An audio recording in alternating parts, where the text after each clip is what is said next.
आमदार चंद्रकांत रघुवंशी मित्रमंडळातर्फे 9 व 10 फेब्रुवारी रोजी 1ली ते 12वीच्या विद्यार्थ्यांना पावभाजी व आईस्क्रीमची मेजवानी मिळणार असल्याची माहिती आमदार चंद्रकांत रघुवंशी यांनी आज पत्रकार परिषदेत दिली।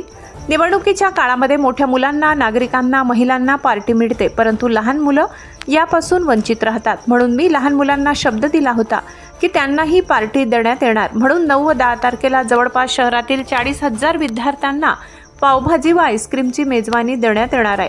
9 फेब्रुवारीला महाराष्ट्र राज्याचे उपमुख्यमंत्री एकनाथ शिंदे यांचा वाढदिवस असल्या कारणाने 9 तारखेला 20,000 विद्यार्थी तर 20,000 विद्यार्थ्यांना 10 तारखेला देण्यात येणार असल्याचे आमदार चंद्रकांत रघुवंशी यांनी सांगितले।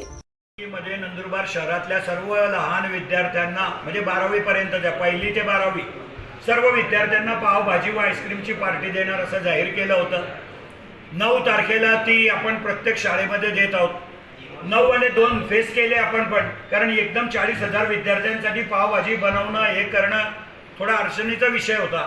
म्हणून अर्ध्या विद्यार्थ्यांना 9 तारखेला देतोय, अर्ध्या विद्यार्थ्यांना 10 तारखेला देतोय। पण 9 तारखेला योगायोगाने माझे नेते आदरणीय एकनाथ शिंदे साहेबांचा वाढदिवस असल्याने त्याच दिवसाचा औचित्य साधून आम्ही 9 तारखेला नंदुरबार शहरातल्या साधारणतः 20,000 विद्यार्थ्यांना पावभाजीची पार्टी देणार आहोत। आपणही त्याचा लाभ घ्यावा अशी आग्रहाची विनंती आहे। साहेब